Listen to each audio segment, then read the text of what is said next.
Você está dizendo frases que estão literalmente encolhendo o cérebro do seu filho. E não percebe, são frases que parecem inofensivas, que todo mundo fala, que você ouviu dos seus próprios pais, mas a neurociência descobriu algo assustador. Certas palavras, repetidas com frequência, alteram fisicamente a estrutura cerebral das crianças, deixam áreas menores, conexões mais fracas e funcionamento mais lento. Nos próximos minutos, você vai descobrir as 7 frases que estão prejudicando o desenvolvimento do cérebro do seu filho. E vai aprender o que dizer no lugar. Porque palavras não machucam só emocionalmente, elas machucam biologicamente. Se você quer criar um filho com um cérebro saudável e poderoso, se inscreve no canal agora. Toda semana eu trago conteúdo baseado em neurociência, psicologia e estudos reais. Não é achismo, é ciência aplicada na prática. Aperta no sininho para não perder nenhum vídeo. E agora vamos para a primeira frase. Primeira frase. Você é burro. Ou versões parecidas como você não pensa, você não tem jeito, você é lento. Essa frase destrói o córtex pré-frontal. O córtex pré-frontal é a parte do cérebro responsável por planejamento, tomada de decisão e controle de impulsos. É a parte que faz a gente ser humano, não animal. E essa parte só termina de se desenvolver aos 25 anos. Ela cresce devagar, precisando de estímulos positivos constantes. Quando você diz você é burro, o cérebro da criança interpreta isso como verdade absoluta. Por quê? Porque crianças até os 7 anos não têm pensamento crítico desenvolvido. Elas não conseguem questionar o que os pais dizem. Se você diz que ela é burra, ela acredita. E acreditando, o cérebro para de tentar. Tem um conceito em neurociência chamado neuroplasticidade. É a capacidade do cérebro de criar novas conexões. Mas a neuroplasticidade precisa de esforço. Quando a criança acredita que é burra, ela para de se esforçar. E parando de se esforçar, novas conexões não se formam. O cérebro literalmente cresce menos. Um estudo da Universidade de Washington fez ressonância magnética em crianças que ouviam frases como "você é burro" com frequência. O córtex pré-frontal dessas crianças era 8% menor comparado a crianças que não ouviam. 8%. Isso é gigante. E tem mais. Essas crianças tinham que, em média, 12 pontos mais baixo aos 10 anos. 12 pontos não é genético, é ambiental. É resultado direto das palavras que elas ouviram. O que dizer no lugar? Isso tá difícil agora, mas você pode aprender. Ou, você cometeu um erro, mas erros ajudam a gente a melhorar. Percebe a diferença? Você não está rotulando a criança, você está rotulando o momento. Isso permite que o cérebro continue tentando, continue crescendo. Segunda frase. Para de chorar. Isso não é nada. Essa frase destrói a amígdala e o hipocampo. A amígdala é o centro emocional do cérebro. O hipocampo é onde memórias são processadas. Quando você invalida a emoção da criança dizendo que não é nada, você ensina o cérebro dela a reprimir sinais emocionais. E emoções reprimidas não desaparecem. Elas ficam presas na amígdala, causando ansiedade crônica. Tem uma pesquisa fascinante da Universidade de Harvard. Eles acompanharam crianças cujas emoções foram constantemente invalidadas. Aos 15 anos, essas crianças tinham amígdalas hiperativas. Elas reagiam a pequenos estresses como se fossem ameaças de vida. Por quê? Porque a amígdala nunca aprendeu a regular emoção. Ela foi ensinada a suprimir, não a processar. E supressão cria acúmulo. É como tampar uma panela de pressão sem deixar o vapor sair. Uma hora explode. O hipocampo também sofre. Crianças que têm emoções invalidadas têm dificuldade de formar memórias emocionais saudáveis. Elas se lembram de eventos, mas não conseguem processar como se sentiram. E isso prejudica o aprendizado, porque memória e emoção estão conectadas. A gente aprende melhor quando há emoção envolvida. Sem processamento emocional, o aprendizado fica superficial. O que dizer no lugar? Eu vejo que você está triste. Quer me contar o que aconteceu? Ou é difícil, né? Eu entendo. Você valida a emoção. ensina o cérebro a identificar sentimentos e permite que a amígdala e o hipocampo funcionem corretamente. Terceira frase: você sempre faz isso errado. Ou você nunca aprende. Sempre. E nunca são palavras que fixam padrões no cérebro. Quando você diz, você sempre faz errado, o cérebro registra. Esse é meu padrão. E padrões cerebrais são difíceis de mudar. É como uma trilha na floresta. Quanto mais você passa pelo mesmo caminho, mais fundo fica o caminho. E depois, você só consegue andar por aquela trilha, mesmo que queira ir para outro lugar. Estudos de neuroplasticidade mostram que crianças que ouvem sempre ou nunca têm mais dificuldade de mudar comportamentos. Por quê? Porque o cérebro criou uma trilha profunda associada àquele comportamento. A criança nem tenta mais mudar, porque acredita que é assim que ela é. E o pior, quando ela tenta mudar e falha uma vez, o cérebro reforça. Viu? Você sempre faz errado mesmo. E a trilha fica ainda mais profunda. Isso também afeta a dopamina, que é o neurotransmissor da motivação. Quando você diz você nunca aprende, o cérebro para de liberar dopamina quando a criança tenta algo novo, porque o cérebro já espera fracasso. Sem dopamina, sem motivação, sem esforço, sem crescimento. O que dizer no lugar?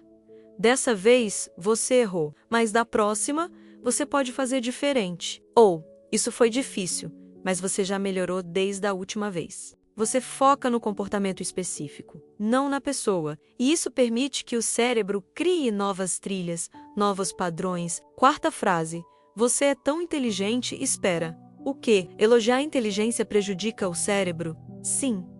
E a ciência comprova. Quando você elogia a inteligência, você elogia algo fixo. A criança não controla o quanto ela é inteligente. É genético. Então ela entende, meu valor está em algo que eu não posso mudar. Isso cria duas crenças destrutivas. Primeira, se eu sou inteligente, não preciso me esforçar. Segunda, se eu falhar, deixo de ser inteligente. Carol Dweck, psicóloga de Stanford, fez um estudo clássico. Ela deu um teste fácil para crianças. Depois, para metade, ela disse: você é muito inteligente. Para a outra metade, você se esforçou muito. Depois, ofereceu um teste mais difícil. As crianças elogiadas pela inteligência recusaram. Elas tinham medo de falhar e perder o rótulo de inteligente. As crianças elogiadas pelo esforço aceitaram. Elas queriam desafio.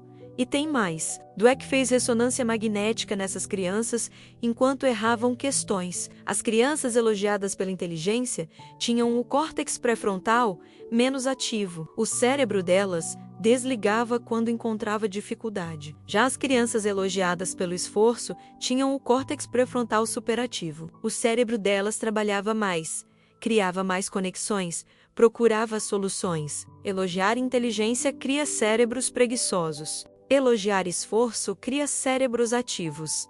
O que dizer no lugar? Você se esforçou muito e conseguiu, ou você tentou de um jeito diferente. Funcionou. Elogie processo, não resultado. Elogie esforço, não talento. Isso ensina o cérebro que crescer depende de ação, não de sorte genética. Quinta frase: porque eu estou mandando. Ou porque sim, essa frase bloqueia o desenvolvimento do córtex pré-frontal, especificamente a área de raciocínio lógico. Quando a criança pergunta por quê, ela não está sendo chata, ela está exercitando a parte do cérebro responsável por entender causa e efeito.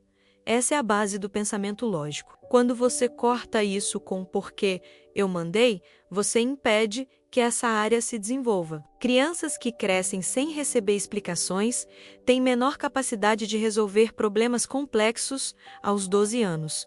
Por quê? Porque elas nunca treinaram a parte do cérebro que conecta ações a consequências. Elas foram ensinadas a obedecer sem pensar, e obedecer sem pensar cria dois tipos de adultos. O primeiro tipo obedece cegamente a qualquer autoridade. Não questiona chefes abusivos, relacionamentos tóxicos, informações falsas. O segundo tipo se rebela contra tudo porque passou a infância sendo silenciado, então rejeita qualquer regra, mesmo as que fazem sentido. Nenhum é saudável. O ideal é criar adultos que entendem o porquê das regras E isso começa na infância, quando você explica, em vez de apenas ordenar. Além disso, explicar ativa o hipocampo, que é onde memórias são formadas. Crianças lembram melhor de regras quando entendem um motivo.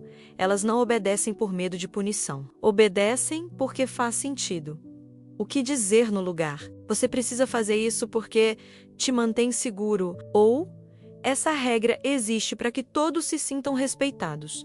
Você dá contexto, e contexto alimenta o córtex pré-frontal, desenvolvendo o pensamento crítico. Sexta frase: você me deixa louco, ou você só me dá trabalho, eu tô cansado de você. Essa frase destrói o sistema de apego, que é regulado pela ocitocina. Ocitocina é o hormônio do vínculo. Quando a criança se sente amada incondicionalmente, o cérebro libera ocitocina, e ocitocina é essencial para desenvolvimento emocional saudável. Ela acalma a amígdala, fortalece o hipocampo e melhora a função do córtex pré-frontal. Mas quando a criança ouve "você me deixa louco", o cérebro interpreta: "eu sou um fardo, minha existência causa sofrimento", e isso corta a produção de ocitocina. Sem ocitocina suficiente, a criança desenvolve apego inseguro. Ela cresce achando que precisa ser conveniente para ser amada, precisa agradar todo mundo, precisa suprimir suas necessidades. E adultos com apego inseguro têm taxas muito maiores de ansiedade, depressão e problemas de relacionamento. Tem um estudo longitudinal que acompanhou crianças que ouviam frases de rejeição com frequência. Aos 20 anos, essas pessoas tinham córtex pré-frontal menos desenvolvido e amígdalas hiperestimuladas. Elas viviam em estado de alerta constante, esperando rejeição, e o cérebro, esperando rejeição, interpreta situações neutras como ameaças. É um ciclo vicioso. O que dizer no lugar? "Eu tô cansado hoje, mas não por sua causa." Ou "esse comportamento me frustrou, mas eu te amo sempre." Você separa cansaço de rejeição, e isso mantém a ocitocina fluindo, protegendo o desenvolvimento cerebral da criança. Sétima frase: "deixa que eu faço."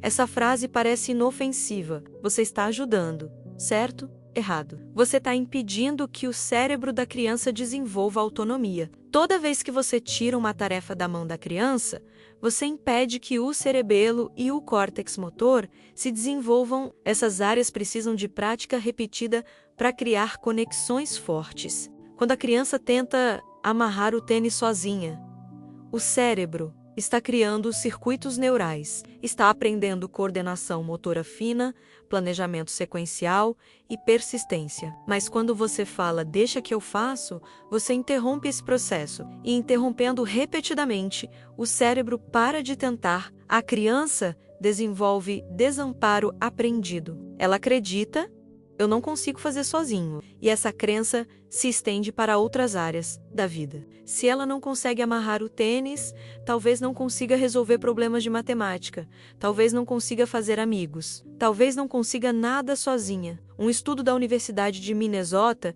mostrou que crianças que faziam tarefas sozinhas desde cedo tinham córtex pré-frontal mais desenvolvido aos 10 anos. Por quê? Porque todo ato de completar uma tarefa sozinho libera dopamina. E dopamina reforça: "eu consigo." Quanto mais dopamina, mais motivação. Quanto mais motivação, mais o cérebro tenta coisas novas. E tentando coisas novas, o cérebro cresce. O que dizer no lugar? Tenta mais uma vez. "Eu sei que você consegue." Ou "tá difícil." Quer que eu te mostre um jeito mais fácil? Você oferece suporte, não substituição. E suporte constrói cérebros confiantes. Agora, a verdade, você provavelmente já disse pelo menos 4 dessas frases. Talvez todas. E tudo bem, porque você não sabia. Ninguém te ensinou que palavras alteram estrutura cerebral. Mas agora você sabe. E sabendo, você pode mudar. Uma frase não destrói um cérebro, mas a repetição sim. Se você disse uma vez, respira e muda na próxima. Mas se você diz todo dia, aí sim há impacto real. Então, a partir de agora, 3 coisas. Primeira, perceba. Presta atenção no que você fala. Muitas vezes repetimos frases que ouvimos dos nossos pais sem questionar. Segunda, corrija. Se você falou algo destrutivo, volta e diz: "desculpa, eu não deveria ter dito assim." Isso ensina que adultos também erram e se corrigem. Terceiro, substitua.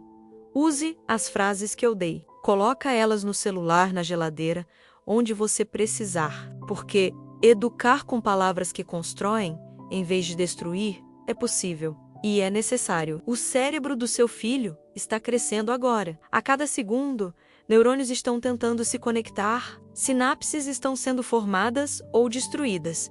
E suas palavras são parte desse processo. Elas não são só som, são arquitetura cerebral. São um material de construção do futuro do seu filho. Então escolhe bem, porque você não está só educando o comportamento, você está moldando um cérebro. E esse cérebro vai carregar suas palavras, para o bem ou para o mal, pelo resto da vida. Se esse vídeo te fez refletir, compartilha com outro pai ou mãe que precisa saber disso. E se quiser mais conteúdo sobre neurociência aplicada à educação infantil, se inscreve no canal, porque educar é difícil. Mas quando você sabe como o cérebro funciona, você toma decisões melhores, e seu filho merece ter o cérebro mais saudável e poderoso possível. Não para ser um gênio, mas para ser feliz. E felicidade começa com um cérebro que funciona bem.